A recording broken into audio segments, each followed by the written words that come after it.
राजा या सेवक किसका काम बड़ा। मिथिलावती नाम की एक नगरी थी। उसमें गुरदीप नाम का राजा राज किया करता था। उसकी सेवा करने के लिए दूर देश से एक राजकुमार आया। वह बराबर कोशिश करता रहा, लेकिन राजा से उसकी भेंट ना हुई। जो कुछ वह अपने साथ लाया था वह सब बराबर हो गया। एक दिन राजा शिकार खेलने चला। राजकुमार भी उसके साथ हो लिया। चलते चलते राजा एक वन में पहुंचा। वहां उसके नौकर चाकर बिछड़ गए। राजा के साथ अकेला वह राजकुमार रह गया। उसने राजा को रोका। राजा ने उसकी ओर देखा तो पूछा, तू इतना कमज़ोर क्यों हो रहा है। उसने कहा, इसमें मेरे कर्म का दोष है। मैं जिस राजा के पास रहता हूँ वह हजारों को पालता है, पर उसकी निगाह मेरी ओर नहीं जाती। राजन, 6 बात आदमी को हल्का करती है: खोटे नर की प्रीति, बिना कारण की हंसी, स्त्री के विवाद, असजन स्वामी की सेवा, गधे की सवार और बिना संस्कृति की भाषा। और हे राजा, ये 5 चीज़ें आदमी के पैदा होते ही विधाता उसके भाग में लिख देता है: आयु, कर्म, धन, विद्या और यश। राजन, जब तक आदमी का पुण्य उदय रहता है तब तक उसके बहुत से दास रहते हैं। जब पुण्य घट जाता है तो भाई भी बैरी हो जाते हैं।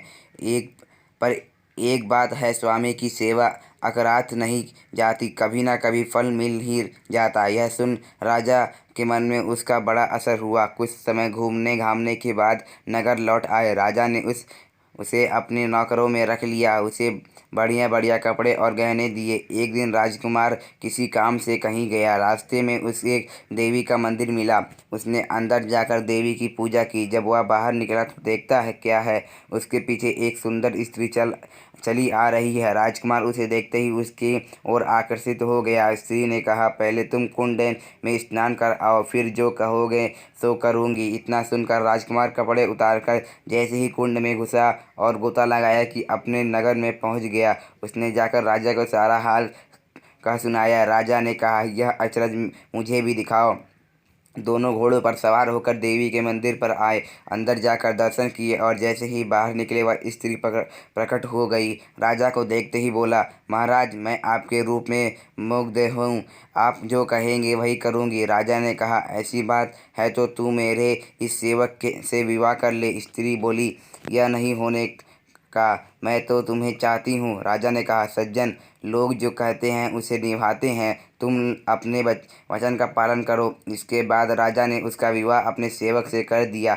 इतना कहकर बेताल बोला, हे राजन, यह बताओ कि राजा और सेवक दोनों में से किसका काम बड़ा हुआ।